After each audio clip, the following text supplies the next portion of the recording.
everyone, welcome to the GSM's Pride Spotlight. This week I have Jeff Ream with me as one of my finance managers. Welcome, Jeff. Thank you. Are you nervous? No, I've been on camera before. I'm good. Oh yeah, but are you nervous about what I'm going to ask you? Oh, that I am, yeah, absolutely. Absolutely.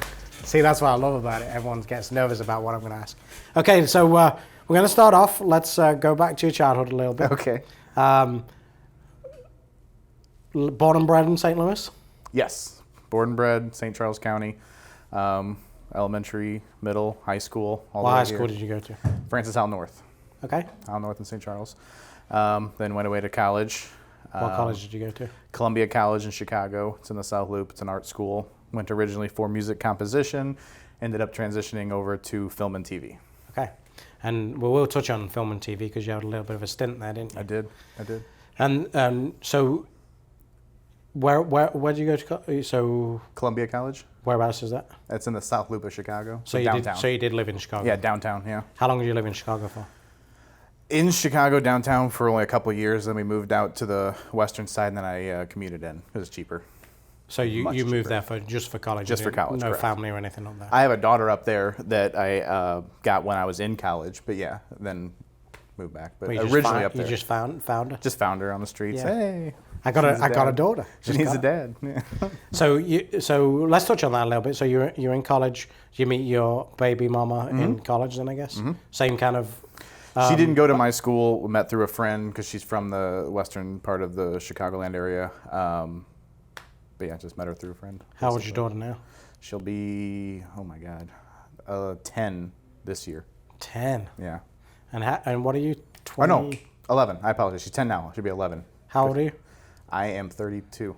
Oh, okay. So Yeah. not too bad. 21. It's not like you're a Yeah. teen dad. Or No. anything. No. Well, you wouldn't have been a teen dad. I in wouldn't have college, been anyway. right. So let's go back to the college. So what do? Yeah. So did you do any internships? So what did you do when you were in college for the filming side?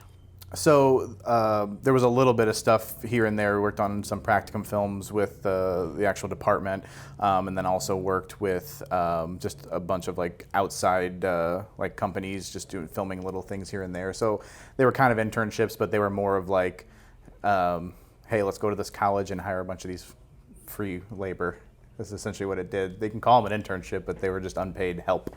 Yeah, just to kind of a bit more like work experience. I guess. Exactly. Yeah. That's all it was. Yeah. And I assume you graduated. I did not actually. You did not? Because I had the daughter. I ended up leaving school, excuse me, my last semester so I could make money. What did you do straight out of college? I actually went and worked for a dealership. In Chicago? Yeah, it was the western suburb side. It was actually a Porsche dealership. Really? Yeah. And what did you do there, porter? I was a porter there for a brief stint and then ended up going and getting a better job that paid a little bit better at a Ford dealership. Really? As a porter out there too, yeah. Because I had also worked as a porter when I was in high school. So then what brought you back to St. Louis? Was it a dealership specifically, or were you just coming home, or what was the deal? It was more of a return trip home, just trying to figure out life and the money. It's just so expensive to live up there, even in the suburbs. So even holding a porter job there and trying to find a second job to work with that schedule was hard. So money became tight. So we basically agreed to have mother and daughter stay there because she was with her mom and dad for money reasons as well, and she was still finishing college. And then I moved back here to start making money and live off my parents for a little bit. And where did you go when you first came out to St. Louis? Louis Fuse? Right here. This store. This was the only job I've had since college. So for the people at home who don't know, Jeff's older brother, right? Yeah, Correct. John's older than you. Correct. John Ream was working for Ford, I assume. For the store as well. My And he current was just position. in sales, right? At the time, he was in sales. Then he got promoted to finance, and then ended up moving to another store. And yeah. So how long were you a porter for here before you went in sales? Not counting high school, I was a porter here for about a year and a half, and then I was porter manager, so lot inventory manager. So probably 2 years total. So while we're on the porter subject, we have a little story that I've heard several times. Yeah. So if you'd like to tell the people at home about your little accident, let's call it. One of many was... This one's big though. It was actually at a dealership that no longer exists called Marshall Ford. That's weird to say that now. But our porters back then had to go get the cars for the service customers who were coming picking up, because the way the lot was designed, we had to run it up to the front so the customers weren't walking around the back. So basically I went out there, I had to get this F-350 dually, parked on the way back part of the lot. The angle I was running up to the truck at, I was just running at the nose of the truck, so I couldn't see anything behind it or anything, and I just jumped up, again, being 16 years old, didn't really know what to look for, jump in the truck, pull it around. The parking lot kind of zigzags, so I zigzag through the parking lot, come up to the front, get out, turn the car off, give the keys to the customer, and I said, "Here you are, sir." And he goes, "Well, what the hell happened to my trailer?" And I said, "What trailer?" And behind the truck was a dual axle 20-something foot flatbed trailer, and the fenders over the dual axle wheels was bent and crinkled and pointing straight up to the sky and completely ripped. Tires were popped. It was kind of a mess. The truck was fine, but the trailer was completely So let's talk about how in the world do you get all the way back from the back of the lot to the front and not know that you're hitting a million things? So as a 16-year-old, I was flabbergasted myself because I had no idea how this could happen. I was trying to argue with the customer even at first that this was the way it was brought in, because there's no way that I did that. And then it became even funnier because I went to my service manager's office to tell him about it, and he immediately pulled up the security camera, so I got to re-watch what I had just done. And it was pretty funny because a lot of those cameras are... Oh, I wish we had that footage. Oh, no, I do too. I really wish I did. Because all those security cameras, they don't rotate, they're fixed. So he had to pull up a bunch of different windows. So it's just funny seeing you drive across the screen on one screen, and the other screen, you see me continue. And every time you see that, you see cars around that shake and move and stuff, including, I believe, a bumper was ripped off of an F-150 that had belonged to a salesperson at that store who had just bought it like a week before that. So I felt really bad about it. Don't get me wrong. I felt really bad about all of this. But the service writers actually came to my defense because they knew a 16-year-old kid who had never really driven a dually knew what it felt like. The flatbed was empty. There was nothing on it. So it was basically you could just pull whatever you wanted. You could, yeah. And that's the thing. Even if I had 10,000 pounds on the tongue of that thing, I still might not have been able to feel it in that dually with that diesel engine. So they were even saying, although it might have been bouncing around in my rearview mirror behind me, unless I was looking for it, there's no way I would have felt it, because those diesel trucks ride rough anyways. So if I had been driving a Focus and felt something like that, that would have been a red flag in my mind, but not a truck. So. Well, I'm going to add on to that story a little bit. So I don't know if any of my friends from back in the UK are watching, but when I was at tech, at a really good tech, actually, a super cool guy named Danny Edwards, we just added an extension to our, we added another 4 bays on the end. Well, our owner had a Triumph, and it was like a super old, like, collector's item. Well, he was back in a semi round and literally landed on top of it. Got out of the truck, went back round, carried on, and then when she went to go get the car, she's like, "What the hell happened to my car?" And Danny was like, "I didn't even." And this trailer's on top of the car, like physically on top of it. Like smashed it. Like flattened it, backed over it because it was a trailer. He said, I thought it was just a gradient of the, because they were building up there. And he literally, it was just sat parked on this Triumph. It was the funniest thing. Well, it wasn't funny, but it was. Well, he has a valuable car that just got destroyed. Yeah, needless. He still worked there, but it was a tough one to get over, that was for sure. Wow. So that accident happened at Marshall, though, when you were there from high school, right? Correct. And then you moved here afterwards. Yeah. So then let's bring you up to speed a little bit. So then you got promoted into sales. How did that come about? So that was a cool little chain of events because Chad Roberts was currently the finance manager here, who is now the director of the network, and he had got promoted to become the director at that point, and there was a battle between a couple salesmen, which one was my brother included, to take over the finance role here. So my brother ended up winning that. He took it over, and I had always hung out with the salespeople, going to get beers after work or something like that, so I always kind of had an interest in it. Not to mention, some people here know my brother looks a lot like me, and he was a really good salesman here, so he had a really good book of business. And typically in sales, when someone gets promoted or leaves, their customers and leads get dispersed across the floor to all the salespeople. So I didn't want that. I figured it was a great opportunity to jump in and take over my brother's customers because A, I look a lot like him, so it'd be an easy transition physically for these customers. Not to mention it was a really good book of business, companies and individuals even, that I didn't want my brother to lose all that to everyone else. Not to mention not everyone comes into a sales job inheriting a bunch of customers. Yeah. So it was a nice little leg up for me as well. So I basically like strike while the iron's hot, went up to my sales manager, said I would like to be considered for the sales position. He goes, what sales position? I was like, well, my brother just got promoted, so you obviously have a sales position. He said no a bunch of times. I was adamant, I kept going. I was like, look, I think I can do this, I think I can do this. He finally gave me the opportunity and said, come in this Saturday, wear slacks, wear a collared shirt, we'll give you a try. And that was the end of that. He hired me. Did you sell one on the first day? I did not. I don't think they let me sell. I was just kind of greeting and shadowing and stuff like that. But I think it only took me about 4 or 5 days until I sold my first one. So there's a little bit of a funny story for John and Jeff. Obviously, they're close in names on my contacts on my cell phone. The amount of times I've called John and just answered it like I was talking to Jeff and vice versa is not even funny. And text messages too has happened a lot. How about anytime that truck's coming back? I don't know. Why don't you ask my brother? Damn it. Yeah, it happens all the time, so that's kind of funny. So then you went into sales. How long were you in sales first for? 6 years, 5, 6 years in sales probably. And then you did move into finance before you took a stint away, right? Correct. I did finance here. So you splitting it with Ryan for a while. Your brother left. He ended up leaving because Chad moved him over to Dodge. He sold there for a while before he ended up deciding he didn't want to do finance anymore and left and went and worked for, I believe, Train. But yeah, I worked here side by side with Ryan Powers for a while. We were splitting deals as well as pay. And once Ryan ended up leaving... You mean Max Ryan Powers? Max called Ryan Powers. Hopefully he sees this. But yeah, then after he had left, I was supposed to have the position. I did it for about a month, and I did actually pretty good in it, but they brought Chris back. Chris?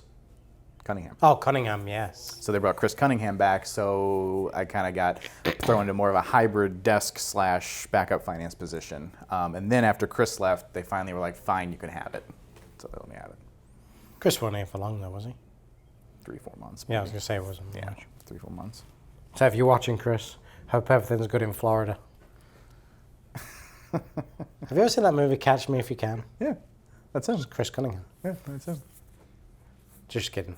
Maybe not.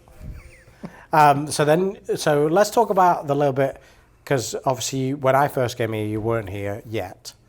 Correct. And you went elsewhere. Let's talk about how that went down. I had a customer that came in, hit it off really well with. He owned his own company. He had actually asked if I wanted to come work for him when I was in the finance office with him. I told him I was happy where I was, so then we parted ways.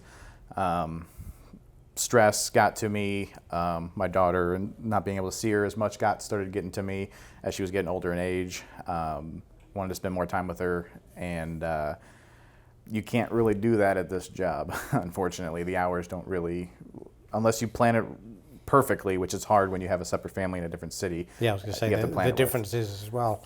We've talked about this many times about the hours and how hard this job is for families, but if they live in a different state, that's even worse. It's even harder. So weekends and weeks don't necessarily line up perfectly with each other. So I decided to step away and go be outside sales for another company, and that lasted about a year before I ended up just coming back. And then how did it go down that you came back? So I was in charge of a very specific portion of this company, and it's from what I'm told and from what I think happens are two different things. I think it was more of a get me in here, sell as much as you can before I kind of close this department down thing. But that's not what I was told. It was told for other reasons, but I believe that's what it was for. So then there was no position for me after that. Because Did you reach out to Chad, or what did you do then? Yes. Well, it wasn't like right away because he actually had another position available there. So I was doing like some graphic design work and shooting all their videos and things like that for them, their product videos. But then again, once that rag was wringed out, they were done with me. But yeah, I reached back out to Chad. Actually, I did unemployment for about 2 months. That was fun. Wanted to take some time for myself, really figure out what I wanted to do. Chad kept kind of bugging me. and it wasn't Chad's calls that did it. It was actually Nathan Voorhees that did it. He had, I had talked to him with my brother because they were friends, and he had said, look, Team Ford, I know you used to be at Ford. He's like, but Team Ford is a really strong team right now. He's like, with the new manager changing over, and they moved this there, and they got Chris there now, and Jason's over there now. He's like, that's probably the strongest managerial team in the entire network. He's like, that's the team that you should go. That is the horse you need to hitch your wagon to. So I called Chris. He said there wasn't any availability here. He already had a finance guy. I gave it about a week. I called Chris back again. I said, look, I want to be there. And I guess he had gotten tired of Robin that 1 week. Because then he said, come on in then. So I'm going to touch on that, Ralph. This is a funny story. So Chris had come to me about Jeff, and actually Steve as well, because Steve worked with Jeff for a little while. And he's like, I'm going to make this move. I was like, okay, no problem. So we were kind of trying to figure out, how do we let Rob go and then bring Jeff in? Well, Chad being Chad, scheduled... While he was on vacation. scheduled Jeff to go to orientation, and we hadn't done anything with Rob yet. Jeff comes in the morning before Rob got here, and all of us were like freaking out going, what are you doing here? And he's like, starting work. No, you're not right now. Because the other guy's still here, we haven't told him yet. So needless to say, hand was forced incredibly fast. It was. We had to usher Jeff off to go get breakfast and then come back after. No, I left the day. Oh, you did make leave him for the next day? day. Yeah, come back the next day. Yeah, well, we hadn't even told Rob yet. I know. We were like, what are you doing here? Because I remember Steve coming around the corner, he goes, do you know Jeff's here? I'm like, not yet. He goes, he's outside. I'm like, what? I think Can't Chad be was in outside. like Spain or something, and he just told me to go in. No, he was in England. England, that's right. He was in England when he did it. That's right. Because we was texting him like, what are you doing? He's like, you said you wanted him. Yeah, not today. That's funny. So then you came back, and obviously things are the way they are right now. Let's talk about a little bit of aspirations for the future. Okay. Let's talk about, so obviously you're in finance right now, but you've made it very clear to me that you want to progress to the desk, correct? Mm-hmm. What about that intrigues you the most? So I've kind of, as you've already explained, kind of tasted every department here other than being a technician and working in service directly. I've kind of had my hands on a lot of stuff here. At one point, when I was still that hybrid manager and also when I was in sales backing up finance, I had worked as the internet manager. I have been in sales, as you know. I've done finance. I've done portering.